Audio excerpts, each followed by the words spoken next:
अस्सलाम वालेकुम नाज़रीन, मैं अनवर काशिफ मुमताज़ टैक्स और आपके साथ हाजिर हूँ।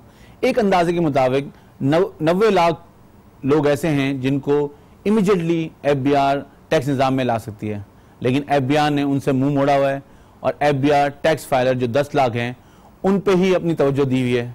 कभी उनका ऑडिट करते हैं, कभी उनके लिए 122(5A) निकाल दिया जाता है, कभी उनकी मॉनिटरिंग और विथहोल्डिंग टैक्स होती है, कभी सेल टैक्स का ऑडिट होता है और सारी एनर्जी, सारी उनकी जो फोर्स है वो उन्हीं लोगों पे है जो कि फाइलर्स हैं। हम अपने प्रोग्राम में बारहा ये कह चुके हैं कि FBI को अपनी एनर्जी जो है उन लोगों पे लगानी चाहिए जो कि इस निज़ाम में नहीं शामिल हो रहे हैं। जिनको उनको निज़ाम में शामिल करेंगे तो रेवेन्यू टारगेट्स भी मीट होंगे और FBI मुसलसल इस बात से जिसे कहना चाहिए नफ़ी करता जा रहा है और वो नज़र आ रहा है कि उसके पहले 6 महीने के टारगेट्स नहीं मिल रहे थे, अब क्वार्टर के टारगेट्स नहीं मीट हो रहे और इसी तरह मंथली टारगेट्स भी मीट नहीं हो रहे और ग्रेजुअली ये जो है पोजीशन और वर्स से वर्स होती जा रही है। हमने आज बात करनी है कि FBI के टारगेट्स क्यों नहीं अचीव होते और इसके लिए क्या अमल ऐसा लाएमल अडॉप्ट किया जाए जिससे FBI के टारगेट्स अचीव किए जाएं। आज हमने अपने स्टूडियो में दावत दी है जनाब हैदर पटेल साहब को, जो कि फॉर्मर प्रेसिडेंट हैं कराची टैक्स बार के, ADRC की जो नई कमेटी आई है उसके मेंबर भी हैं और FCA हैं, पार्टनर हैं EY चार्टर अकाउंटेंट्स के। उनसे बात करते हैं कि क्या असल मसला क्या है, क्यों नहीं FBI के टारगेट्स मीट हो रहे हैं। हैदर साहब बहुत शुक्रिया आपका हमारे प्रोग्राम में आने का। शुक्रिया अनवर साहब। आप भी इस प्रोफेशन से वाबस्ता हैं और रोज आप भी ये बात करते हैं, तो आपके एक अंदाजे के मुताबिक क्या वजह क्या है, बेसिक फंडामेंटल रीजन क्या है जो FBI के टारगेट्स मीट नहीं हो रहे हैं और ये हम पिछले कई सालों से ये चीज ग्रेजुअली मतलब वर्स से वर्स होती जा रही है। अनवर साहब, आप भी बिजनेस में भी हैं, आप प्रोफेशन में भी हैं। आप जब कोई गोल सेट करते हैं तो उसके पीछे आपकी एक स्टडी होती है कि आप किस तरह गोल अचीव करेंगे, क्या चीज़ें करेंगे तो कहाँ पहुँचेंगे आप। मेरे ख्याल है जो पिछले कई सालों से हम जो देख रहे हैं FBI की जो सबसे पहली बात है, आपने बात की टारगेट की, तो सवाल ये टारगेट क्या है और उस टारगेट की बेसिस क्या है। बेसिस की बिल्कुल ठीक है ना। तो उस मैं जितना समझाऊँ, मैंने जितना क्लोजली इनको देखा है, तो कोई कॉन्क्रीट कोई ऐसा प्लान नहीं होता है कि जिसकी वजह से हम कहें कि जी इस तरह पहुंच जाएंगे। रादर एक यूँ समझ लें कि एक कागज़ के ऊपर एक नंबर गेम होता है कि जी इस वक्त कितना नंबर है, वहाँ हम रिवर्स वर्किंग करते हैं कि हमने यहाँ पहुँचना है। तो फिर वो ज़ाहिर है एक तरफा जैसे आपने भी कह दिया कि टैक्स पेयर तो गिनती बढ़ नहीं रही है, तो एक तरीका तो ये होता है अगर आपने अपना बिजनेस भी बढ़ाना है किसी ने तो अपनी कस्टमर बेस बढ़ाता है। तो FBI अपनी कस्टमर बेस मुझे लगता है कि जैसे हमने शिकस्त मान ली है, FBI ने शिकस्त मान ली है कि नहीं ये बेस हम नहीं बढ़ा सकते। तो सबसे बड़ी वजह टारगेट ना मीट होने की ये है कि आपकी बेस नहीं बढ़ रही है। सही है। सबसे आसान तरीका है और हम माशाल्लाह इस मुल्क में हम 20 करोड़ तो यानी कि नॉन फिगर है, सेंसस इस वक्त हो रहा है, पता नहीं रियल फिगर क्या आएगी। तो इस पॉपुलेशन के साथ अगर हम 10-12 लाख टैक्स पेयर की इस वक्त बात कर रहे हैं, आई थिंक अभी जो 2016 की इन्होंने फाइनल की है एक्टिव टैक्स पे लिस्ट, तो 12 लाख समथिंग टैक्स पेयर है उस पर, if I am not wrong. Initially 10 lakh थे, 10 लाख थे, फिर कुछ बड़े हैं 12 लाख हो गए। तो ये तो कुछ भी नहीं है ना, मतलब आटे में नमक बराबर भी नहीं है ये। नहीं, लेकिन क्या ये जो पॉलिसी मेकर्स हैं, जो डिसीजन मेकर्स हैं, जो FBI के जो लोग हैं, उनको ये बात समझ में नहीं आ रही? क्या आप क्योंकि रास्ते में भी रहते हैं और इनसे बातचीत होती रहती है, तो क्या असल में आपको इनको क्या प्रॉब्लम क्या है इस बात को एड्रेस करने में? देखिए मेरा ख्याल ये है कि लिप सर्विस की हद तक तो हम बहुत अच्छे हैं। सही है। बातें तो फोरम पे आप जाएं तो FBI के नुमाइंदों से भी बात करें, इवन गवर्नमेंट के नुमाइंदों से बात करें, यानी मिनिस्टर से भी बात करें, तो उनको भी पता है प्रॉब्लम क्या है। लेकिन जो चीज़ जिसका बहुत बड़ा फुकदान है और जो हम बाहर के प्लेटफॉर्म से भी कहते रहे हैं कि enforcement towards bringing new tax payer जो है वो लिटरली नहीं हो रहा है, बिल्कुल नहीं हो रहा है, बहुत कम हो गया है वो। और उससे मेरा मतलब ये है कि आप ये इंतज़ार ना करें कि टैक्स पेयर खुद आएगा, आप टैक्स पेयर के पास जाएं, आप बाज़ारों में जाएं, आप लोगों को रजिस्टर करें। आपने कितने साल हो गए, क्या कोई टैक्स ऑफिस ने किसी शहर का कोई सर्वे किया है? हमारी नॉलेज में तो नहीं आया आज तक कोई स्टडी।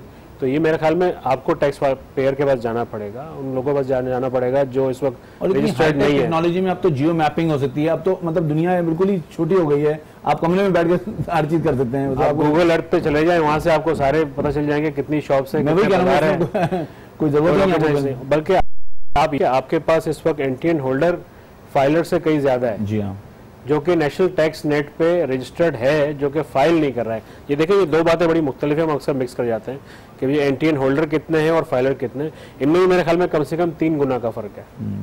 लोगों ने गाड़ी खरीदी, उन्होंने एंटीएन ले लिया, जरूरत थी, तो उन्होंने करा लिया एनटीएन। अब एनटीएन जब करा लिया लेकिन उसके बाद फाइलिंग में नहीं आया वो, तो कम से कम हम एनटीएन वालों को तो ले आए। और ये देखिए ना, अगर आप और हम बिजनेसेस को डील करते हैं तो चीजें शॉर्ट टर्म प्लान्स होती हैं और लॉन्ग टर्म प्लान्स होते हैं। अब शॉर्ट टर्म प्लान में आप उनको लें जो एनटीएन पे आपके पास है, उनको पहले एटलीस्ट आप अपने उसमें नेट में लें, then you can go for other one.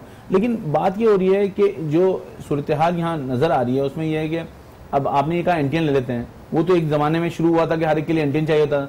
अब जो एक दूसरी बात शुरू हो गई है वो ये आ गई है, फाइलर के बाद हर आदमी मिलकर रिटर्न फाइल कर देता है एंड नोबडी इज आस्किंग कि यार भाई तुम गाड़ी ले रहे हो 50-20 लाख की 25 लाख की, तो तुम मिलकर रिटर्न कैसे फाइल करो? वो सिर्फ इसलिए कि वो फाइलर हो उसके रेट को बचाने के लिए। तो ये भी कोई स्कीम नहीं है, कोई सिस्टम नहीं है कि भाई चेक करें कि जो रिटर्न्स आ रहे हैं उन पे क्या रिस्पांस किया जा रहा है, कोई ऐसा सिस्टम नहीं है। बिल्कुल ठीक कह रहे हैं आप, ये हो रहा है अब रिसेंटली ज्यादा हो रहा है नॉन फाइलर के बाद जी, और रेट्स मुख्तलिफ होने के बाद लोग जो है इंक्लाइन तो हो गए फाइल करने के लिए, लेकिन आपने बिल्कुल सही कहा वो नील फाइल कर रहे हैं। और मुझे ये डर लग रहा है कि थोड़े दिन में ये स्टैटिस्टिक्स आएगी कि हमारे जो टैक्स फाइलर्स हैं उनमें नील के ज्यादा रिटर्न है और जो टैक्स पेयर्स हैं वो कम हो जाएंगे। मेरा ख्याल है अभी भी यही पोजीशन है, मैंने स्टैटिस्टिक्स यही पोजीशन है। अगर आप कुछ अरसा पहले जब ये टैक्स रिफॉर्म्स कमीशन बनी थी, उन्होंने कुछ नंबर्स शाये किए थे, तो नंबर्स देख के मतलब पोजीशन ऐसी थी कि 100,000 से ऊपर जो लोग रिटर्न्स फाइल कर रहे थे वो चंद हजारों में थे, मतलब चंद लाखों में थे आउट ऑफ दिस। तो ये बेसिकली देखें, ये जो हम अब एक कंसेंसस हमारा डेवलप हो रहा है कि ये जो एफबीआर को इस पर सीरियसली सोचना चाहिए। और अब वो ये नहीं कि कर नहीं सकते, मेरे ख्याल में विल का इशू है, वो करना नहीं चाह रहे, सिर्फ ये लग रहा है मुझे। तो देखिए इसमें बीच में कुछ चीज़ें हुई थी जिसने इस सिस्टम को पूरा डिस्टर्ब कर दिया। पहले आपके पास एक जुरिसडिक्शनल बेसिस होती थी बरसों से पाकिस्तान में। सही है। 2000 में जब हम रिफॉर्म्स में गए, टॉप 1 में गए, फिर टॉप 2 में हम गए, टैक्स रिफॉर्म्स का जो प्रोग्राम आया उसमें हम चले गए फंक्शनल बेसिस के ऊपर। सही है। उससे आपको हाई एंड टैक्स पेयर्स में तो फ़ायदा हुआ कि आपने सेग्रीगेट कर दिया कि भाई ये ऑडिट है, ये है, लेकिन आपको ये अक्रॉस द बोर्ड जो है मेरे ख्याल में ये सही पॉलिसी नहीं थी। उससे ये हुआ कि जुरिसडिक्शन आपने ख़त्म कर दिए एरिया वाइज और आप फंक्शनल बेसिस पे अपने काम डिवाइड कर लिए और आपने इंडस्ट्री वाइज भी और बिजनेस वाइज भी चीज़ों को कैटेगराइज कर दिया। तो आपके ख्याल में ये चीज़ ये एक इम्पेंडिमेंट था। पिछले साल इसको हम दोबारा लाए हैं, ये भी आई थिंक बड़ी डिमांड थी लोगों की कि इसको दोबारा रिवाइव किया जाए अगर आपने ब्रॉड करना है तो। लेकिन अब प्रॉब्लम ये है कि वो जो जुरिसडिक्शन में पहले जो छोटा अफसर था, इंस्पेक्टर था या यूडीसी था, वो उसके जो फ़राइज़ थे उसमें ये फ़राइज़ होते थे कि वो मार्केट अपने एरिया की देखा करता था। आई थिंक वो प्रैक्टिस चूंकि बीच में गैप आ गया, अब लोग चेंज हो गए, कुछ लोग रिटायर हो गए, नए लोगों को उसका आइडिया नहीं है। देखें ऐसा साहब, ये आपकी बात तो हम भी बात करते हैं, बड़ी अच्छी लगती है और बिल्कुल सही लगती है बाज़ वक्त, क्योंकि हम जब पीछे देखते हैं तो इसी तरह की प्रैक्टिस थी। लेकिन देखें दुनिया अब ग्लोबल विलेज बन गई है। अब अगर आप जुरिसडिक्शन के इशू पे अगर एफबीआर सिर्फ ये एक्सक्यूज लेगा कि बेसिकली तो अब आपको कोई मसले होने नहीं चाहिए, बिकॉज आपके इंफॉर्मेशन टेक्नोलॉजी का इतना बड़ा एक टूल है जिसको यूज करने की बात है, सिर्फ यूज नहीं किया जा रहा। देखिए आई थिंक परसेप्शन भी इसके अंदर जो है ना बहुत बड़ा रोल प्ले कर रहा है। और जैसा कि आपने शुरू में जो कहा कि एक एग्जिस्टिंग टैक्स पेयर के साथ क्या क्या हो रहा है और वो क्या क्या सुबह शाम फेस कर रहा है, मेरे पास कई मिडिल साइज बिजनेसमैन जो कि वन मैन शो होते हैं, वो कहते हैं कि हमारे पास जब इतनी चीज़ें आती हैं तो हम अपना कारोबार करें, हम इस पर फोकस करें। बिकॉज हर आदमी के पास इतनी मशीनरी, इतने लोग नहीं होते कि इन बड़ी कंपनियों की तरह कि भाई वो इसको डील कर सके। तो छोटा बिजनेसमैन जो है इन चीज़ों से परेशान है। तो अब जो आदमी बाहर बैठा है नेट के, वो जब इनको देख रहा है तो वो कहता है कि मैं यही ठीक हूँ। बिल्कुल सही। ऐसा तो हमें ब्रेक लेना है। श्योर। नाज़रीन वापस आते हैं ब्रेक से और वापस आके बात करते हैं कि जो बिजनेसमैन है वो परेशान है एफबीआर की कंप्लाइंसेस से। तो फिर पूछते हैं अपने मेहमान से कि क्या एफबीआर को करना चाहिए ताकि एटलीस्ट जो एग्जिस्टिंग टैक्स पेयर है वो कुछ सेटिस्फाई हो सके एफबीआर की कंप्लाइंसेस से। वापस आते हैं एक ब्रेक के बाद।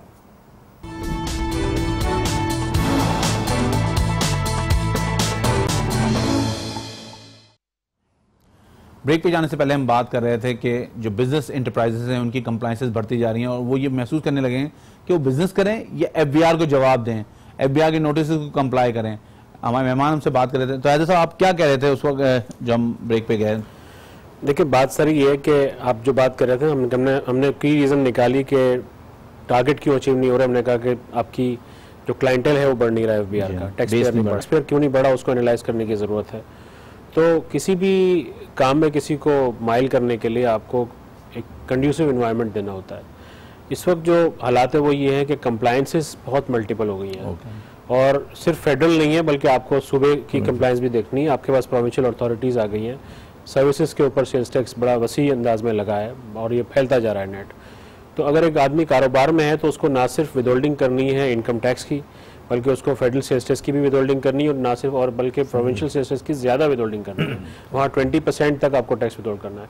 अब हर पेमेंट पे एक बिजनेसमैन को इन सब चीज़ों का ख्याल रखना है। तो इनको ईज करना चाहिए, इनको बिल्कुल ईज करने की ज़रूरत है। मल्टीपल अथॉरिटीज़ को कंसोलिडेट करने की ज़रूरत है। जो टैक्स रिफॉर्म्स कमीशन का प्रपोजल था कि एक नेशनल बॉडी होनी चाहिए जो टैक्स कलेक्ट करे, ना इस तरह की जी प्रोविंशियल अथॉरिटी अपनी हो। मल्टीपल अथॉरिटीज़ को कम करने की गुंजाइश है, टैक्स की शरह को कम करने की गुंजाइश है। और फिर सबसे बड़ी बात जो एक इम्पेडिमेंट है कि आप फेडरल लॉ में देखें, पेनल्टीज बड़ी कोलोसल हो गई हैं, बहुत ज़्यादा हैवी पेनल्टीज आ गई हैं छोटी छोटी नॉन कंप्लाइंसेस पे। इवन विदहोल्डिंग स्टेटमेंट ना फाइल करने पे बड़े इस पे हंगामा है, बड़ा शोर है। मतलब पेनल्टी अगर रखें तो इन्वोक उसको एज अ लास्ट रिजॉर्ट करें। बिल्कुल लास्ट रिजॉर्ट करें, और इस तरह करें कि ठीक है आप पहली दफा जब पेनल्टी लगा दें, उसके बाद अगर कोई स्टिल कोई नहीं कर रहा कंप्लाई तो फिर आप पेनल्टी लगाएं। बिल्कुल सही। अच्छा हैदर साहब, ये जो एडवांस टैक्स है, आप क्या समझते हैं इसका टैक्स पेयर पे बर्डन बढ़ गया है इससे? बेसिकली देखें एज अ टैक्स पेयर तो अगर देखा जाए तो फेयर टैक्स मुझे end of the year tax देना है। अब अपनी ईज के लिए, अपने रेवेन्यूज के लिए इन्होंने एडवांस टैक्स, अब एडवांस टैक्स ऐसा कंबस्म हो गया है कि अब लोगों के लिए बर्डन बनता गया उनके कैश फ्लो। तो आप कैसे इसको समझते हैं कि इसको क्या करना चाहिए एफबीआर? देखिए इस वक्त एफबीआर का फोकस जो है ना वो अब ना सिर्फ एनुअल टैक्स कलेक्शन पर है, बल्कि चूंकि टारगेट्स इतने वसी हो गए हैं कि अब वो मंथली कंप्लायंस और मंथली कलेक्शन जो है मॉनिटर हो रही है। इसके साथ साथ वो लॉ को भी तजवीज़ देते रहते हैं तब्दील करने की अकॉर्डिंगली। तो आप देखें कि फॉर एग्जांपल बैंकों की एडवांस टैक्स अब मंथली हो गई है। सही है। इस तरह तो एक वो भी मॉनिटर कर रहे हैं हर महीने किस तरह है। तो ये टैक्स पेयर के लिए बड़ा प्रॉब्लम है बार बार इसको कंप्लाई करना। और फिर इससे बड़ा एडवांस टैक्स आपका जो है वो विदहोल्डिंग टैक्स है, जो सारे कॉर्पोरेट सेक्टर के लिए, मैन्युफैक्चरिंग सेक्टर के लिए, बड़े सेक्टर के लिए एडवांस टैक्स है। नहीं, लेकिन विदहोल्डिंग के अलावा जो ये आपको हर क्वार्टर पे पैसे देने होते हैं और के आगे एडजस्ट कर लिएगा, और वो टैक्स पे के रिफंड में मल्टीप्लाई होते रहते हैं, और रिफंड की कोई गुंजाइश नजर नहीं आ रही यहाँ पे इस वक्त जो रेवेन्यू के नंबर्स हैं इस वक्त। देखिए अनवर साहब, मेरे ख्याल में 147 का एडवांस टैक्स प्रॉब्लम नहीं है। सही है, क्योंकि वहाँ इस वक्त भी एस्टिमेट है। ठीक है। प्रॉब्लम जो है वो विदहोल्डिंग की मद में जो एडवांस टैक्स मेरा कटता जा रहा है, जिसपे मेरा कंट्रोल नहीं है। जैसे आप सबसे बड़ा इस वक्त जो बिजनेसमैन के लिए इम्पेडिमेंट है वो है आपका इंपोर्ट के ऊपर tax, one of the pay, जिसमें 5.5% टैक्स आपको लग जाता है इवन मैन्युफैक्चरर पे। और उस पर एग्जाम्पशन की सूरतें, कंडीशंस आपको पता है बहुत सख्त है उसके अंदर कि आप पिछले साल की प्रोडक्शन से 110% आगे नहीं जा सकते। कम से कम आपका पिछले 2 साल के बराबर का टैक्स पे होना चाहिए। अगर कोई इंडस्ट्री एक्सपेंशन में जा रही है और वो एक्सपेक्ट कर रही है टैक्स लॉस इस वक्त, इसके बावजूद उसको पिछले 2 साल का टैक्स मीट करना है, तो रिजल्ट तो आपको पता है क्या होगा, वो रिफंड ही आएगा। बिल्कुल सही है। और फिर रिफंड प्रोसेस का जो हाल है वो हमें पता है। तो अब मतलब ये जो अल्टीमेटली जो टैक्स पे बर्डन दोनों तरह से, कंप्लायंसेस का भी बर्डन बढ़ गया है, पैसे भी ले जा रहे हैं तो उस पर कैश फ्लो का बर्डन भी आ गया है। तो जो नेट में है उसको तो बिल्कुल आपने चोक कर दिया है। यही वजह है ना कि लोगों का वर्किंग कैपिटल जो है वो टैक्सेस में जाके फंस गया है। बिल्कुल फंस गया। बिल्कुल सही। अब बड़ा जब 2001 का ऑर्डिनेंस आया था, बड़ा शोर शरा था यूनिवर्सल सेल्फ असेसमेंट स्कीम का, बड़ा, और लोगों ने बड़ा उसको एडमायर किया था और कहते हैं कि universal self stick back by the strict audit.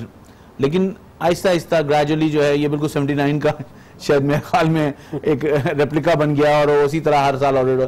तो आप क्या समझते हैं, यूनिवर्सल सेल्फ असेसमेंट स्कीम को खत्म कर देना चाहिए या क्या, इसको किस तरह इसको डील आउट करना चाहिए?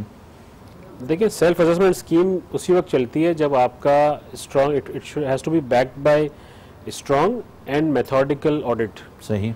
इस वक्त जो ऑडिट हमारे यहाँ हो रहे हैं, आई थिंक उसमें और 62 के असेसमेंट जो पहले होते थे उसमें कोई फर्क नहीं है। कोई फर्क नहीं, बिल्कुल।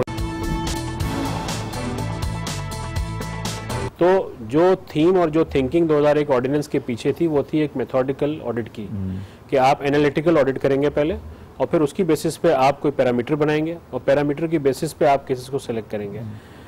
आज मेरे ख्याल में 2001 ऑर्डिनेंस को इम्प्लीमेंट होने के बाद कोई 14 साल हो गए हमें, लेकिन 14 साल में आज तक हम पैरामीटर सेट नहीं कर सके। और हम आज भी लोग जाके कोर्ट में चैलेंज करते थे, कोर्ट कहता है नहीं पैरामीट्रिक करें, हालांकि लॉ में रैंडम सिलेक्शन है, लेकिन कोर्ट भी ये कह रही है कि नहीं ये सही तरीका नहीं है, आपको कोई मेथोडिकल वे करना चाहिए। अपनी वो करती है ना कि वो पैरामीट्रिक क्यों कहती है, वो रैंडम कह देती है, मतलब, लेकिन वो जब आपकी जब नियत सही नहीं होगी तो इस तरह के मसाइल तो खड़े होंगे ना। मतलब आप ऑडिट जो है ना वो वैसे भी theoretically it's a deterrence, it's not a way to collect taxes.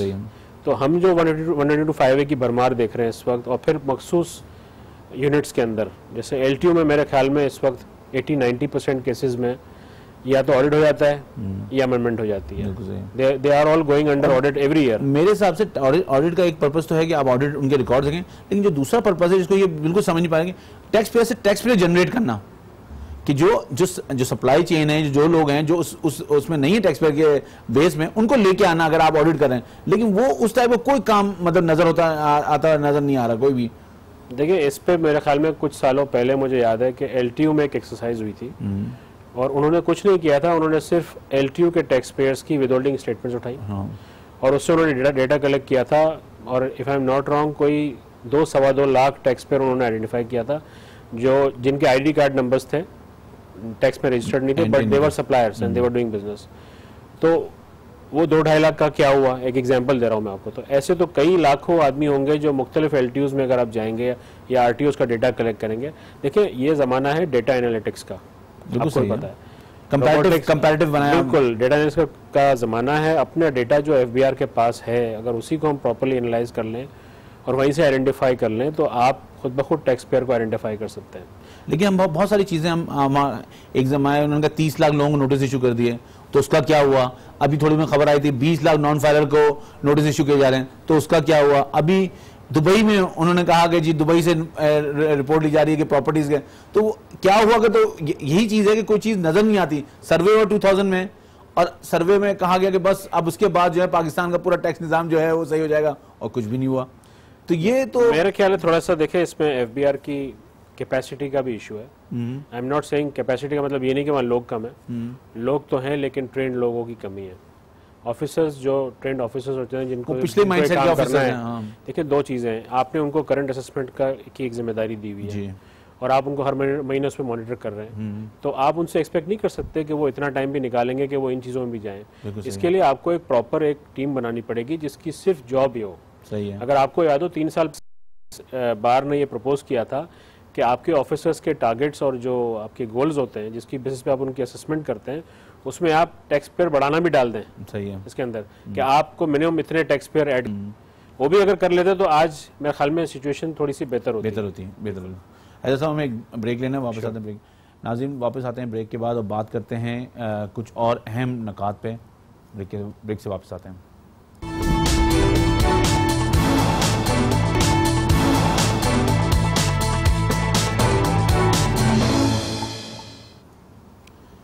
नाज़रीन, ब्रेक पे जाने से पहले हम बात कर रहे थे कि जो रेवेन्यूज़ के टारगेट्स हैं वो किस तरह अचीव किए जाएं और कैसे उनको ऐसा बनाया जाए कि रियलिस्टिक लगें।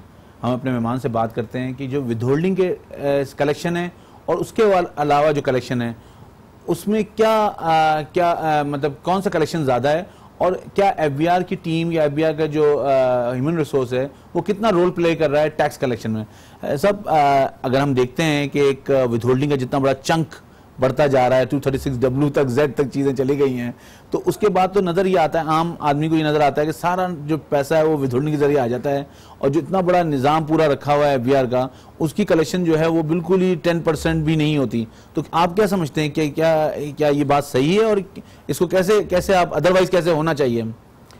हाँ, बड़ा अनफॉर्चुनेट है, बट ये रियलिटी है कि हमारा सारा NSR कलेक्शन ऑफ टैक्स का जो है वो विदहोल्डिंग टैक्स के ऊपर चला गया।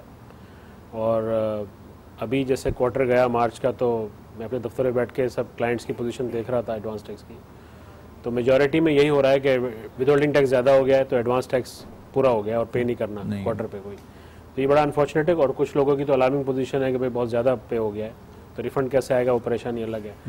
इसमें जो आई थिंक स्टेटिस्टिक्स थे, रफली अबाउट 85% की बातें हो रही थी कि 85% कलेक्शन आती है थ्रू विदहोल्डिंग टैक्सेस, 15% जो है वो दूसरी मद में आते हैं, यानी कि पेमेंट विद रिटर्न या पेमेंट विद डिमांड आती है। और ये रेशो, जहाँ तक मेरी कुछ लोगों से बात हुई है अनकन्फर्म ज़राए से, कि ये रेशो इस साल और ऊपर चला गया है, प्रॉबली 87-87.5% तक टच कर जाएगा इस साल। तो हमारा NSR सारा का सारा देखें विदहोल्डिंग पर है। इसी वजह से डिपार्टमेंट का भी फोकस अब बहुत ज़्यादा ऑडिट से ज़्यादा आपकी मॉनिटरिंग पे हो गया है कि टैक्स पेयर टैक्स जो काट रहा है वो सही काट रहा है या नहीं काट रहा है। तो ये इनडायरेक्टली देखा जाए तो इनडायरेक्ट टैक्स ही है ये, किस्म से आपकी सारी पेमेंट्स पे टैक्स कट रहा है। और मिसाल के तौर पे आप टेलीफोन का टैक्स देख लें, बिजली का तो टैक्स आप देख क्या लें। समझते हैं कि ये जो है विथहोल्डिंग कम होनी चाहिए, क्या ये टैक्स या बिजनेसेस को इफेक्ट कर रही है? लेकिन रियल टैक्स के निज़ाम को अगर आप देखें कि अगर मुझे अपनी रियल इनकम पे टैक्स देना है तो मुझे रियल इनकम पे साल में एक दफ़ा टैक्स देना चाहिए।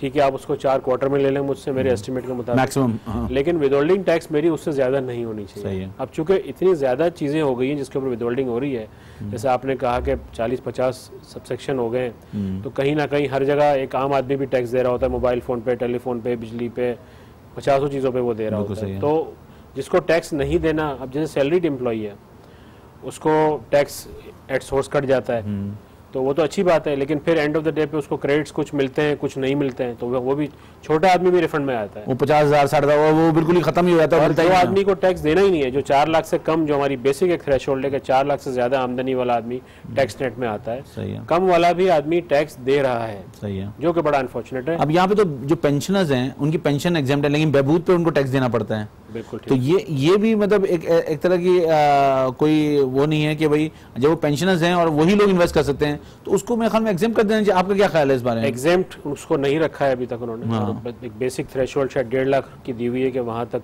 आपकी एग्जेम्प्ट है, बाकी सारी टैक्सेबल है। ये तो मेरे ख्याल में एक नेशनल पॉलिसी के तहत पेंशनर्स के लिए एक बेनिफिट होना चाहिए, और ये एग्जाम्प्ट होनी चाहिए, इनको होनी चाहिए ना, मतलब डिमांड होनी चाहिए, इसलिए कि उससे कोई रेवेन्यू तो कोई कलेक्शन आपका हो नहीं रहा, लेकिन आप लोगों को बहुत ज्यादा प्रॉब्लम में डाल देते हैं। अनफॉर्चुनेट है, उस क्लास की कोई से नहीं है, कोई आवाज नहीं है, असल मसला ये है। बिल्कुल सही। अच्छा, हम ये देखते हैं साहब कि जो सीपैक है अब आ रही है, बहुत चाइनीज कॉन्ट्रैक्टर्स पाकिस्तान में आ रहे हैं, इसके अलावा बहुत सारे जापानीज, कोरियन कॉन्ट्रैक्टर्स और दूसरे मुल्कों से लोग आके यहाँ काम करते हैं। तो 153(2) में एक प्रोविजन है जिसमें उन्होंने कॉन्ट्रैक्टर्स को कहा है कि उनकी जो डिडक्शन है वो एडजस्टेबल है। तो जब हम पाकिस्तानी कॉन्ट्रैक्टर्स को देखें तो उनका वो जो टैक्स है वो FTR में है, तो ये मतलब कॉम्पिटिटिवनेस खत्म हो जाती है बिजनेस की, बिकॉज आप भी समझते हैं कि एडजस्टेबल होने से कितने डिफरेंट सिनेरियो हो जाता है और FTR होने से कॉस्ट का पार्ट बन जाता है वो। तो आप क्या समझते हैं ये चीज़ रहनी चाहिए? क्या ये पाकिस्तानी कॉन्ट्रैक्टर्स की वायबिलिटी है इस पे, और या उनके लिए उनके साथ जाती है? मेरे ख्याल में आप 152 की बात कर रहे हैं, जहाँ पे ऑप्शन है फॉरेन कॉन्ट्रैक्टर्स को कि वो ऑप्ट कर लें ताकि वो उनका टैक्स फाइनल ना हो। बिल्कुल ठीक कह रहे हैं आप, तो नेचुरली डिसएडवांटेज है लोकल कॉन्ट्रैक्टर को। लेकिन मैंने जब बात की थी ये FBR के लोगों से, तो उन्होंने ये कहा था कि ये क्योंकि वहाँ पे जो डबल टैक्सेशन एग्रीमेंट है उसमें जो है प्रॉफिट का फॉर्मूला है, तो इसलिए हमने इसको एडजस्टेबल किया हुआ है। तो आप क्या समझते हैं कि ये कितनी वो बात तो इनकी ठीक है, बिकॉज ट्रीटी अगर आप साइन करते हैं और वो कॉन्ट्रैक्टर ट्रीटी कंट्री से आ रहा है तो उस ट्रीटी के तहत आपको उसके प्रॉफिट ही टैक्स करना है। बिल्कुल सही है, लेकिन ओवर एंड अबाउट नहीं करना, तो उसको लिखते हुए उन्होंने ऑप्शन दिया है, लेकिन आपको कोई नहीं रोक रहा है कि आप लोकल कॉन्ट्रैक्टर को भी वो ऑप्शन दे दें लॉ में, अपने गुंजाइश दे दें और उनको लेवल प्लेइंग फील्ड दे दें। बिल्कुल सही है, ठीक है ना, ताकि लोकल भी हमारी एक्सपर्टीज, ये एक ऑप्शन हो सकता है, या मिनिमम टैक्स कर दें उसको। बिल्कुल, ये भी हो सकता है, ये मतलब ताकि वो प्रॉफिट पे अपना जो भी उनको एटलीस्ट ये टैक्स उनको देना है, तो वो उससे उनको प्रॉफिट और लॉस मिनिमम टैक्स से फिर शायद लोगों को इतना फायदा नहीं होगा जो, लेकिन उनकी जो आमदनी होगी उसके मतलब उससे ज्यादा टैक्स नहीं, लेकिन प्रॉफिट पे अगर ज्यादा होगा तो होता ही है कि उनको वो दे देगा टैक्स। ठीक है, उस तरह तो दोनों मतलब आप FBR देख लें क्या चीज उसके लिए वायबल है, लेकिन मेरे ख्याल में ये जो है, और इसमें मेरे ख्याल में FBR का कोई नुकसान भी नहीं होगा, कोई नुकसान। तो मेरे ख्याल में ये चीज एक ऐसी है। आप ADRC की नई जो कमेटी बनी है उसके मेंबर भी अपॉइंट हुए हैं, और ये DRC कमेटी जो है काफ़ी सालों बाद मुहत्तर एक्टिव करने की कोशिश की जा रही है। पहले भी हुई थी, लेकिन शायद वो एक वजह से उसके डिलीवरेबल्स नहीं आ सके थे कि वो रिकमेंडेशन जो थी वो अल्टीमेटली FBR के पास जाके रुक जाती थी। कानून में आज भी ये कंडीशन अपनी जगह है। तो आप क्या समझते हैं कि ये जो अब नया कोशिश की जा रही है, इससे कोई रिजल्ट ओरिएंटेड होगा? ये नहीं, जो बात आपने कही कि फैसला, अल्टीमेट फैसला आज भी FBR के हाथ में है, तो इसके होते हुए मेरे ख्याल में अभी भी लोग माइल नहीं होंगे DRC में। लेकिन सवाल इसके कि अपने पैनल बना लिया, अच्छी बात है, लेकिन पैनल जब भी फाल होगा जब उसके पास केसेस पुटअप होंगे FBR के पास कि आप ADRC तश्कील दें।